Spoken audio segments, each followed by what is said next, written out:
श्री सतगुरु महाराज की जय। सत्संग योग भाग एक। यदि शैल शमं पापम विस्तीर्णं बहुयोजनम विद्यते ध्यान योगेन नान्यो भेद कदाचन। यदि कई योजन तक पहाड़ के समान फैला हुआ पाप हो तो वो भी ध्यान योग से नष्ट हो जाता है। श्री सद्गुरु महाराज की जय। अब मैं आप लोग को सत्संग सुधा से सुनाता हूँ अमृत वचन।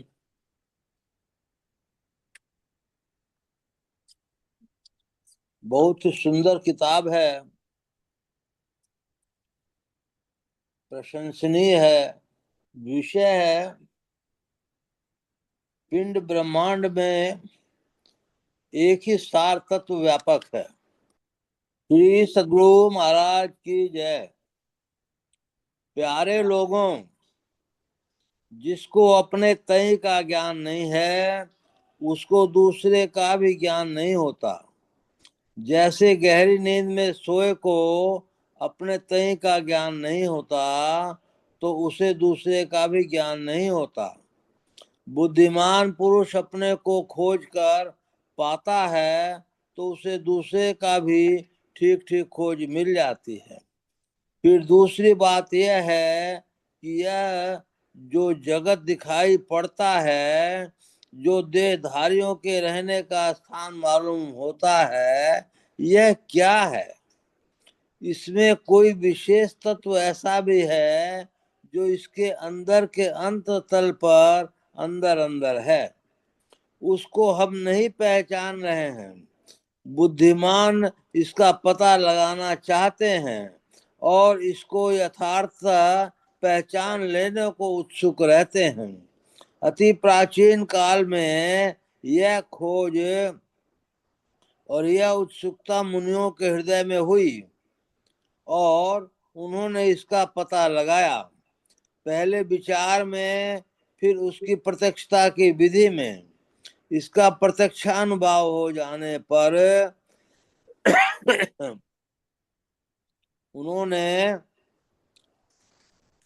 उसका प्रत्यक्ष अनुभव हो जाने पर उन्होंने सार दृढ़ता पूर्वक लोगों से कह दिया कि एक एक पिंड में जो व्यापक सार तत्व है, संसार में भी वही व्यापक है। अर्थात पिंड में जो सार तत्व व्यापक है वही ब्रह्मांड में भी व्यापक है।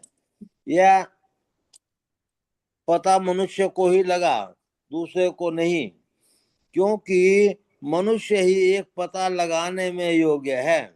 इसका पता लगाने से क्या फल? उसको पता इस जिनको नहीं लगा है वे सांसारिक माइक चीजों में संलग्न हैं। इस संलग्नता में संतुष्टि नहीं, शांति नहीं और सुख नहीं।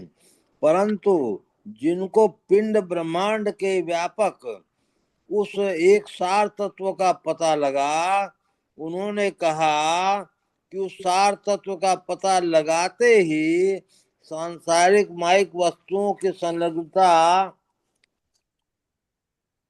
छूट जाती है और कथित सार तत्व में उनकी संलग्नता हो जाती है।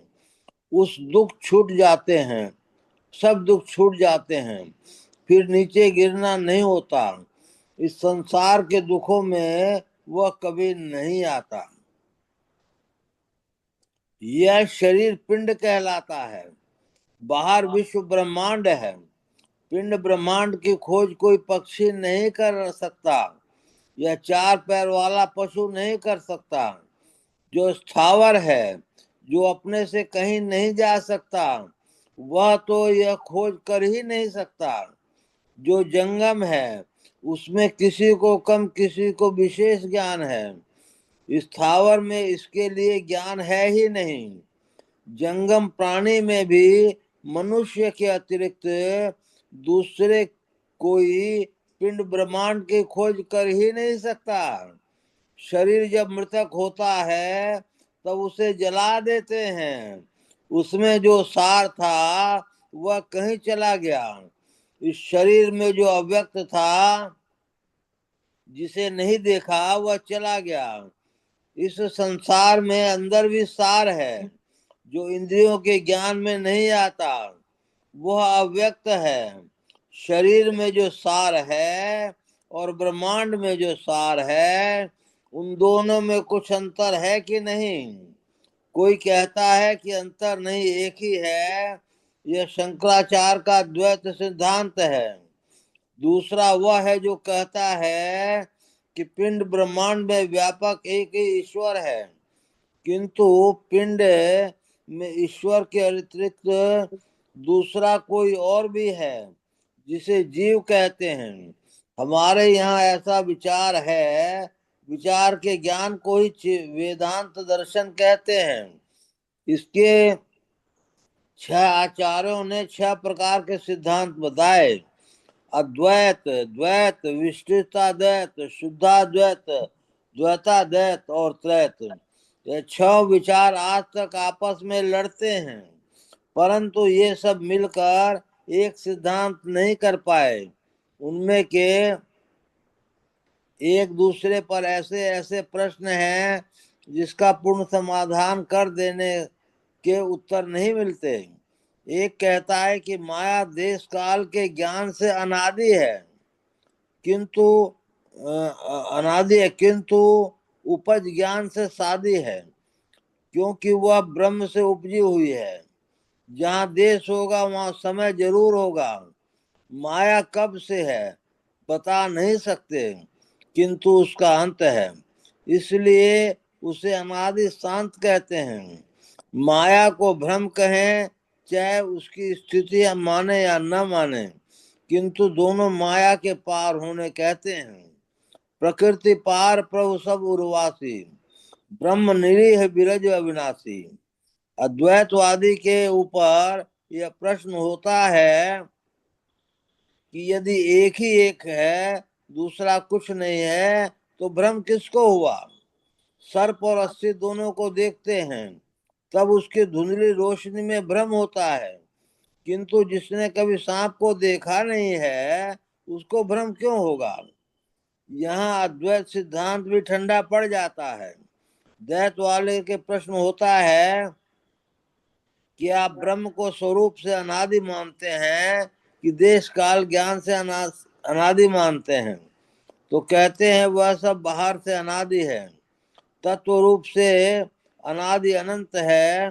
तो फिर प्रश्न होगा कि अनादि अनंत तत्व एक ही हो सकता है? वो कहना पड़ेगा कि अनंत एक ही हो सकता है, तत्व रूप से अनंत एक ही हो सकता है, जिसकी सीमा नहीं है। असीम या अनंत तत्व एक ही हो सकता है, दो नहीं। यदि दो मानो तो सीमा जहाँ होगी, दोनों ससीम हो जाएंगे। दो पदार्थ जब मालूम होंगे, जहाँ सीमा मालूम होती है, असीम या अनंत एक ही होगा।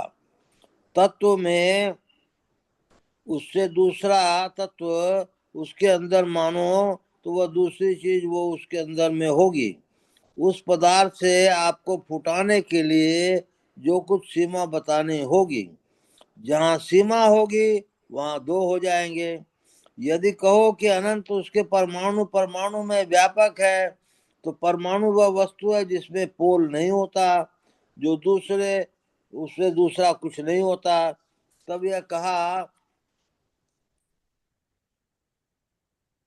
जाएगा कि उसके परमाणु में भी व्यापक है, तब वह परमाणु भी उसी से बना हुआ है। मैं कहता हूं इन सब झगड़ों से अलग रहो। द्वैत मत मानने वाले मत को जबरदस्त और अद्वैत मत मानने वाले को मत जबरदस्त बताते हैं। दोनों अपने अपने मत पर अड़े हैं, किंतु नम्रता से कहो कि एक परमात्मा ही सब तरह से अनादि तत्व है, तो उसकी सब मानते हैं। इसकी खोज में चलो, खोज कर निर्णय हो जाएगा कि क्या है। उसको प्राप्त करने के लिए, सुख के लिए अभी ललचाते हो, परंतु प्राप्त कर लोगे नित्य सुख मिलेगा। उसके पास जाओगे कैसे? इसको जानो। पहले ये मानो कि जिस ज्ञान से तुम संसार को पहचानते हो, यह जानते हो कि इसमें तुम ईश्वर को नहीं पहचानते। तुम इंद्रिय ज्ञान से संसार को जानते पहचानते हो, इस इंद्रिय ज्ञान से ईश्वर को नहीं पहचानोगे। इंद्रियों में युक्त होकर जो ज्ञान होना चाहिए वह तुम जानते हो, इंद्रियों से अलग होकर जो ज्ञान होना चाहिए वह ज्ञान तुमको नहीं है। इसलिए इंद्रियों से अलग होकर केवल आत्मा से देखो। संसार के रूप ज्ञान के लिए नेत्र है, प्राण को ग्रहण करने के लिए नाक है। घ्राण, जिसकी घ्राण शक्ति खराब हो गई है वह नेत्र से गंध ग्रहण नहीं कर सकता। एक एक विषय के लिए एक एक इंद्रिय हैं। उसी प्रकार तुम्हारे निज के लिए अर्थात आत्मा के लिए भी कोई विशेष है। सब इंद्रियों को छोड़कर, मन बुद्धि को छोड़कर केवल तुम्हारा विषय परमात्मा है। वह परमात्मा आत्मगम्य है। वह परमात्मा आत्मगम्य है। आत्मा से उन्हें तब पहचानोगे जब इंद्रियों से छूट जाओगे। इंद्रियों से छूटने का उपाय सीखो।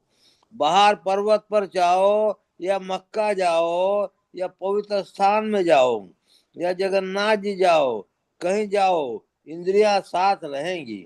अपने अंदर चलो, पहले मोटी इंद्रियों से फिर सूक्ष्म इंद्रियों से छूटोगे।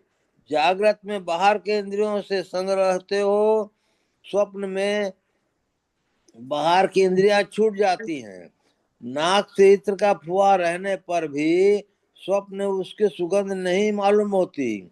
अपने अंदर में प्रवेश करो। श्रीमद् भगवत गीता में क्षेत्र क्षेत्रज्ञ विचार दिया है। क्षेत्र यानी खेत और क्षेत्रज्ञ मानी खेत को जानने वाला। आकाश, हवा, अग्नि, जल, मिट्टी, अहंकार, बुद्धि, अव्यक्त, 5 ज्ञानेन्द्रिया तथा 5 कर्मेंद्रिया, मन, रूप, रस, गंध, स्पर्श और शब्द, इच्छा, द्वेष, सुख, दुख, संघात, चेतना और गति, इन 31 तत्वों के समुदाय को क्षेत्र कहते हैं। इच्छा कहते हैं। 32वां क्षेत्रज्ञ है। आप क्षेत्र नहीं हैं, क्षेत्रज्ञ हैं। क्षेत्र के सब तलों से जीवात्मा या क्षेत्रज्ञ अलग हो जाए तो आप अकेले हो जाओगे। अब अकेले में जो पहचान हो वही परमात्मा है। इसके लिए बाहर में कहीं जाने से क्षेत्र से नहीं छूट सकते हैं। स्वप्न में जाने से स्थूल शरीर और स्थूल इंद्रियां छूट जाती हैं। यह छोटा सा नमूना है कि अंतर्मुख होने से स्थूल शरीर और इंद्रियों से छूटते हो। इस प्रकार अंदर ही अंदर चलने से तुम शरीरों और सब इंद्रियों से छूटकर अकेले होकर रहोगे। तब तुम अपने को, परमात्मा को पहचान सकोगे। देह के सब अंगों को आंखों से देखते हो, किंतु आंख को देखने के लिए आंख ही है। वैसे ही परमात्मा को आत्मा से ही पहचानोगे। बाहर से भीतर जाने में सब ख्यालों को छोड़ना होगा।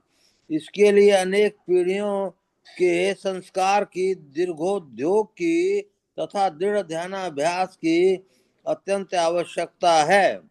इसी शरीर में जैसा संस्कार बैठाओगे वैसा ही शरीर मिलेगा।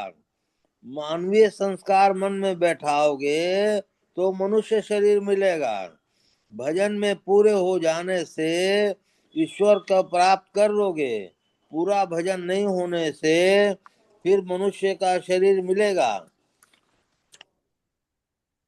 क्योंकि भजन संस्कार को बढ़ाने वाला दूसरा शरीर नहीं है। यदि पाश्विक ख्याल को संस्कार हृदय में रखोगे तो पशु शरीर हो जाएगा। जैसे राजा जड़ भरत का हुआ। राजा भरत जंगल में तप करते थे, उनको हिरण के बच्चे से प्रेम हो गया। ईश्वर का भजन करो, सदाचार का जीवन बिताओ। भजन में अपूर्ण होने से दूसरे जन्म में मनुष्य होना ध्रुव है। मन को एकाग्र कर भजन करो। पूजा पाठ के द्वारा मन को एकाग्र करते हैं, जप के द्वारा एकाग्र करते हैं। एकाग्रता एक बिंदुता है। जब तक एक बिंदुता नहीं होगी पूर्ण सिमटाव नहीं होगा। पूर्ण सिमटाव के लिए एक बिंदुता प्राप्त करो। एक बिंदुता में पूर्ण सिमटाव होगा। ऐसे सिमटाव वाले की ऊर्ध्व गति होगी। तुलसी साहब के पद्य में है कि सूरत शिरोमणि घाट घुमट मट मृदंग बजे रे। 9 दरवाजा शिरोमणि घाट नहीं, 10 दरवाजा शिरोमणि घाट है। यहाँ पर सिमटाव होने से मृदंग बजेगा। तुलसी साहब के वचन पर विश्वास करो तथा ध्यान बिंदु उपनिषद में पढ़ो। बीजा अक्षरम परम बिंदु नादम तद्वस्तुपरि स्थितम सशब्दक्षरे क्षीणे निशब्दम परमम पदम। योग शिखोपनिषद में लिखा है, बिंदु पीठ विनिर्मय नाद लिंगम मुपस्थितम। यहाँ यही संतमत है। मुझे किसी संप्रदाय द्वैत अद्वैत विशिष्ट द्वैत शुद्धाद्वैत द्वैताद्वैत त्रैत आदि से झगड़ा नहीं है। मैं किसी का भी खंडन नहीं करता हूँ। मैं कहता हूँ परमात्मा को पहचानने के लिए चलो। चलने के लिए बाहर जाना छोड़कर अंदर में चलो। अंदर में चलने के लिए कोट कमीज तथा कुर्ते शरीर को उतारो।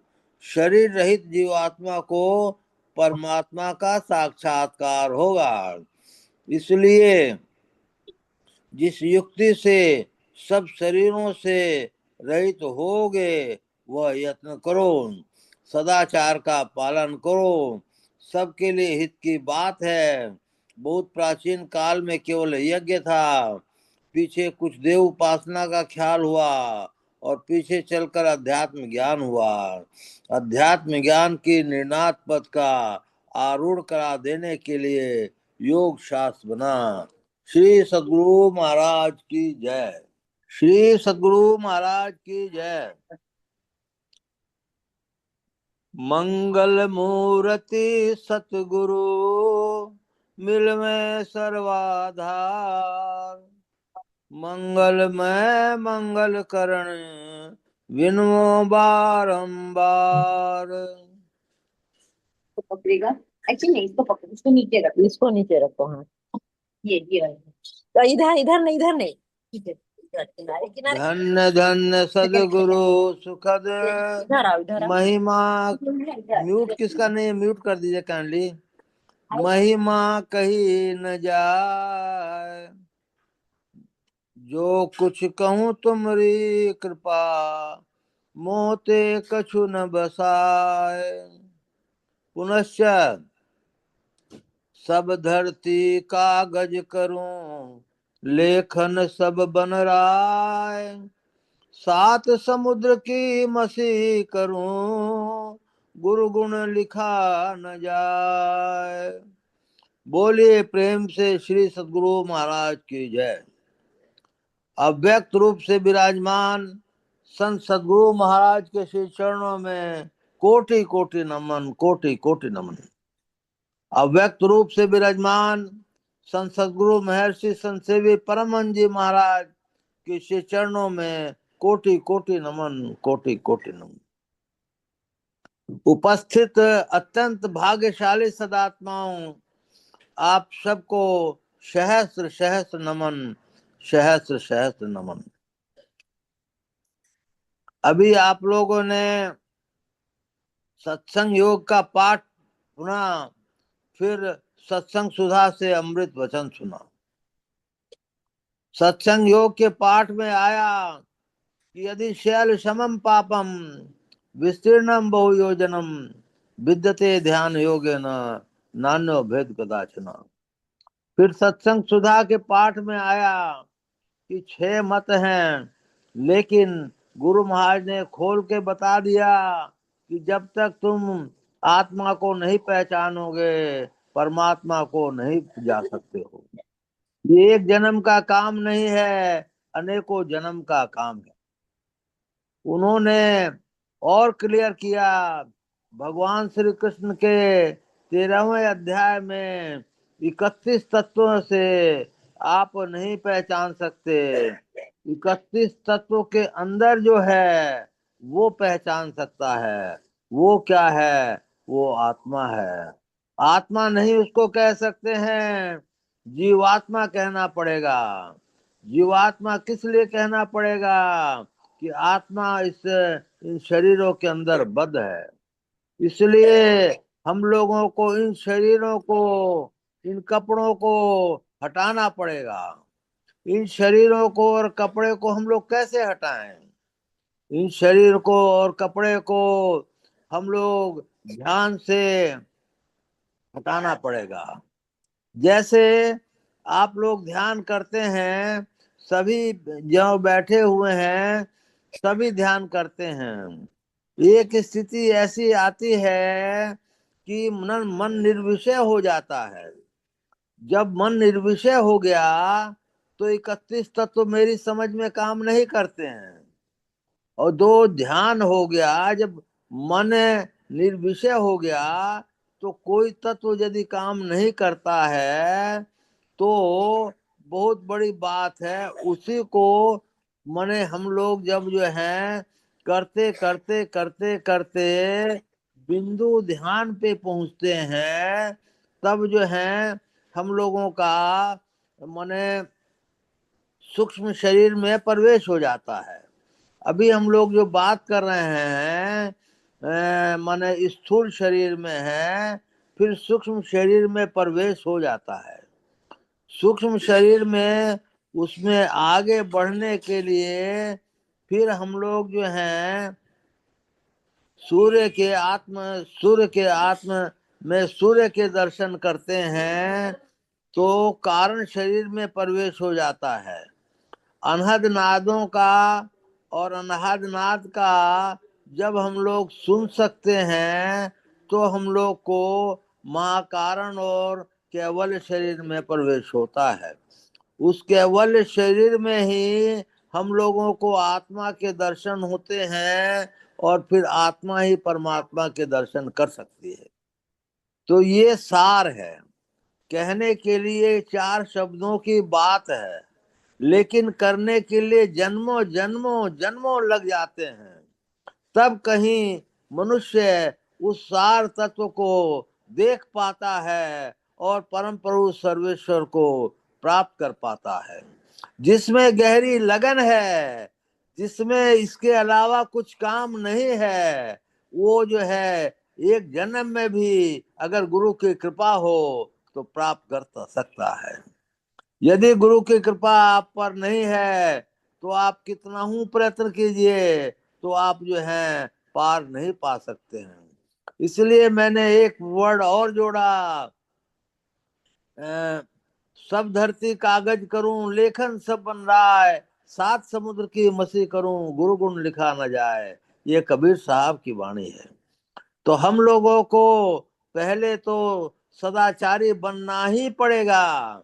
सदाचारी अगर नहीं बनते हैं तो हम लोग माने क ख ग घ भी लिखने के योग्य संत मत के नहीं हैं। जब सदाचारी बनते हैं तो ध्यान में बैठने के कुछ योग्य होते हैं। हमारी 4 इंद्रियां और 10 इंद्रियां 14 इंद्रियां 2 भागों में बटी हुई हैं। मन बुद्धि चित्त अहंकार एक है और 5 ज्ञानेंद्रियां और 5 कर्मेंद्रियां अलग है।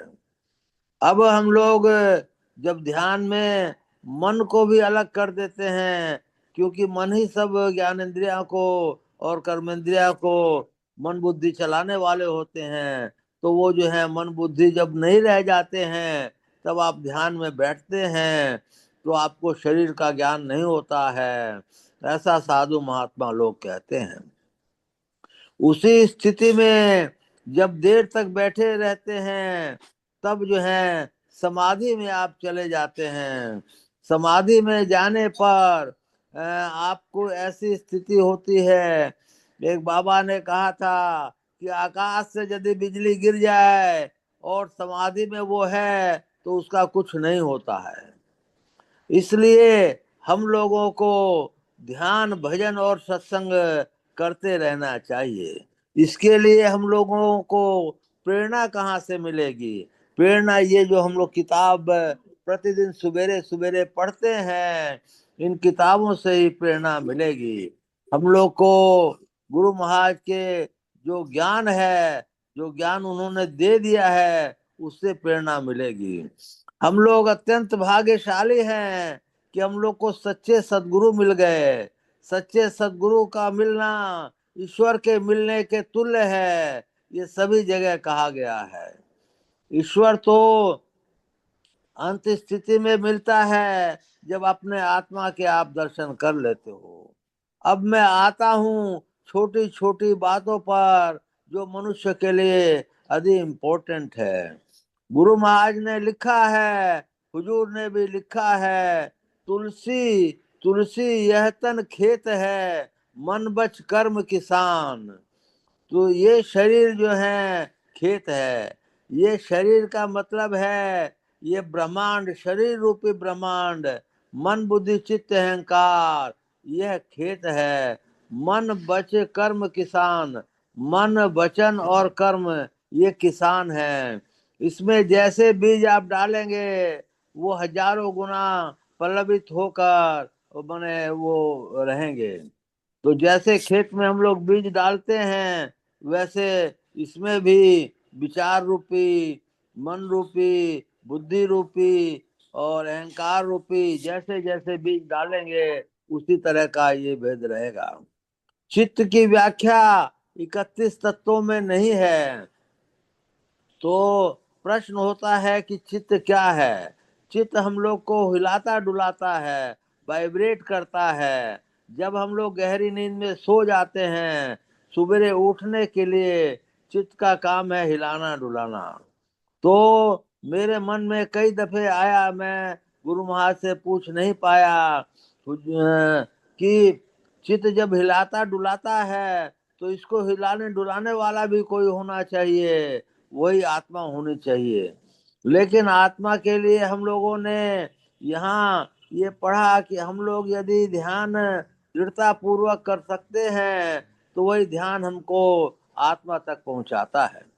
इसलिए ध्यान जानना चाहिए।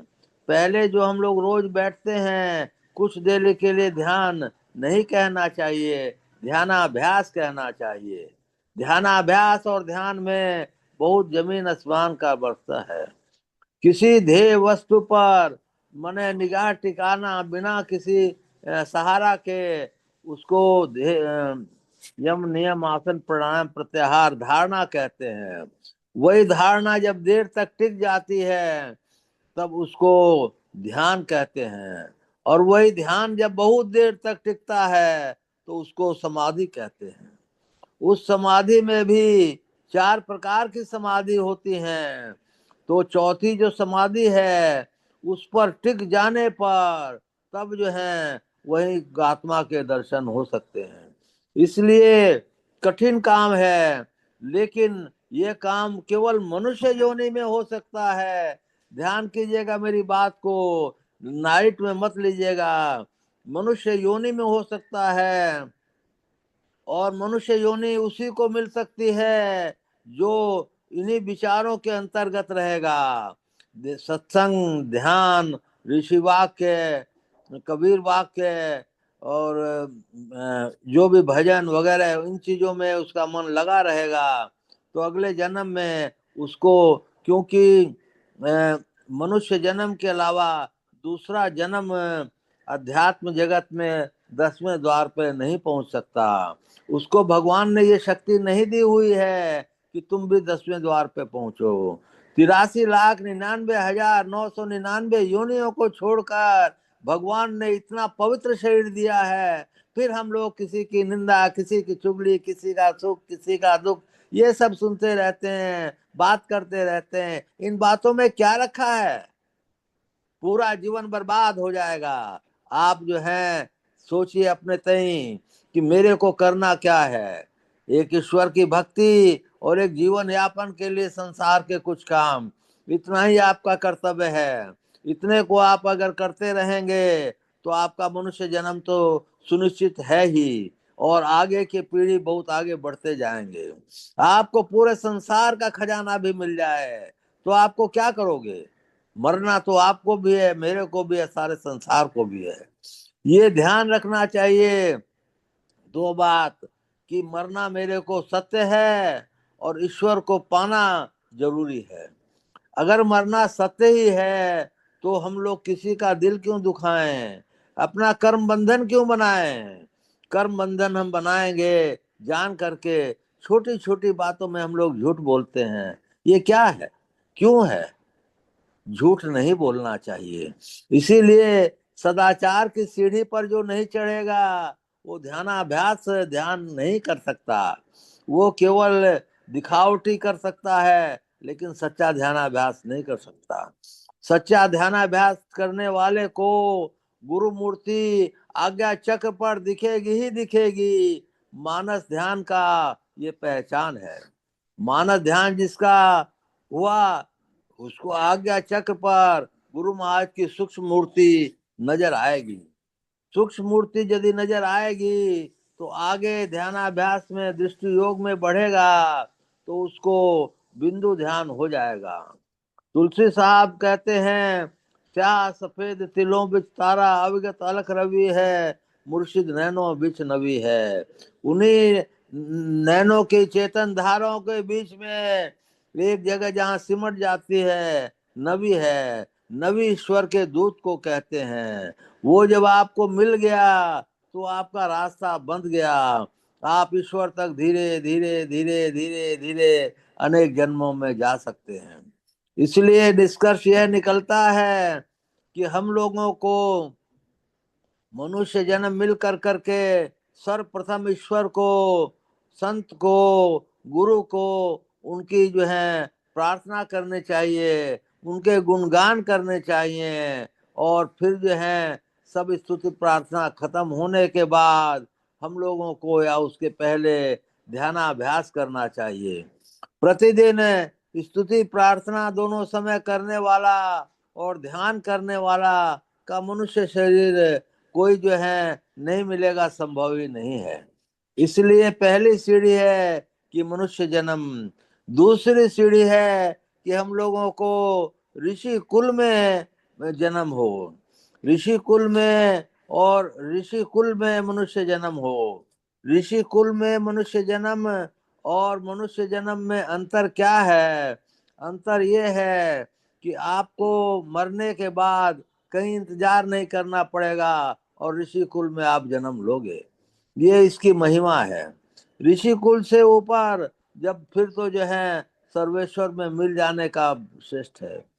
आप लोग अपने अंदर में विचार कीजिए, जितने हैं गली तो चारों बंद हुई, हरि से मिलूं तो कैसे जाऊं। ये चार सीढ़ियों में हम लोग, आप लोग कौन सीढ़ी पर हैं, इस पर विचार कीजिए। पहली गली है, हमको माने अंतराकाश में तारे और चंद्र और जुगनू वगैरह दिखाई देते हैं। हम लोग को क्या दिखाई देता है, अपनी पहचान हमको हो जाएगी। दूसरी सीढ़ी है, सूर्य जो है अंतराकाश का सूर्य दिखाई देता है, ये दूसरी सीढ़ी है। और फिर जो है दूसरी दिन का सूर्य दिखाई देने के बाद अब अपने लोग को अनहदनाद सुनाई की बारी आती है। दिन का सूर्य पूर्ण अच्छी तरह से दिख जाने पर हमारा कर्म मंडल का नाश हो जाता है और कर्म मंडल फिर नहीं कर्म फिर नहीं बनते हैं। तो तीसरी सीढ़ी है अनहद नादों की, अनहद नाद सुनते हैं। उस नाद को सुनने के बाद कोई कुछ मने सुनना नहीं चाहता, न किसी से बात करना चाहता है। उसको तो वो अनहद नाद की मिठास के आगे सारे संसार के सब कर्तव्य फीके लगते हैं। फिर उसके बाद अनाहत नाद की बात आती है, वो सर्वेश्वर का शब्द है। उसके मिल जाने पर तो परमात्मा मिलेंगे ही। अनाहत नाथ मिल जाने पर हम लोग केवल शरीर में चले जाते हैं और केवल शरीर में ही हमारी आत्मा की हमको पहचान होती है और आत्मा ही फिर परमात्मा की पहचान हो जाती है। इस तरह स्थूल शरीर झड़ गया, सूक्ष्म शरीर झड़ गया, कारण शरीर झड़ गया, महाकारण शरीर झड़ गया और केवल केवल शरीर रहा। केवल शरीर में आत्मा परमात्मा को पहचान लेता है। उसके बाद उसकी गति वो हो जाती है जो संत सद्गुरु महाराज की हुई थी। वो चाहे तो ईश्वर में मिल जाएं और चाहे संसार का भला करें। उनके पास दो चीजों को छोड़ने के अलावा कोई उपाय ही नहीं है। हम मनुष्य भी उस तरह बन सकते हैं यदि दिन रात उनके ही स्मरण में लगे रहें, कुछ भी जो है दूसरा नहीं स्मरण हो। हाँ, कुछ कार्य जो है सांसारिक करने पड़ते हैं, जो 2-4-6 घंटा जिसकी जो आवश्यकता है वो करे, और दिन भर काम करते करते भी जो ईश्वर में लगन लगाए रहता है, जाप या ध्यान या जो कुछ करता रहता है, तो वो बहुत अच्छी गति को प्राप्त करता है। इतना ही मैं कह सकता हूँ कि अपने लोगों को सत्संग में जरूर जुटना चाहिए। मैं सभी लोगों से नम्र निवेदन करता हूँ कि जो घर के सदस्य हैं, मित्रजन हैं, सब लोगों को सदस्य संतमत में जोड़िए। उससे जोड़ने से आपका तो भला होगा ही, उस जीव का जो सत्संग सुनेगा उसका भी भला होगा। इसलिए मैं बात बार बार रिपीट करता हूँ, उसका नुकसान नहीं होगा। आधे घंटे के लिए जोड़िए, 8 से 8:30 बजे तक जोड़िए, तो उसको धीरे धीरे धीरे धीरे कितना फायदा होगा ये विचार कर सकते हैं। उसके फायदे का कुछ हिस्सा सर्वेश्वर आपको भी देगा। इसलिए हम लोगों को सत्संग में जुड़ना चाहिए, ध्यान से सत्संग की बातों को सुनना चाहिए। बोलिए प्रेम से श्री सद्गुरु महाराज की जय।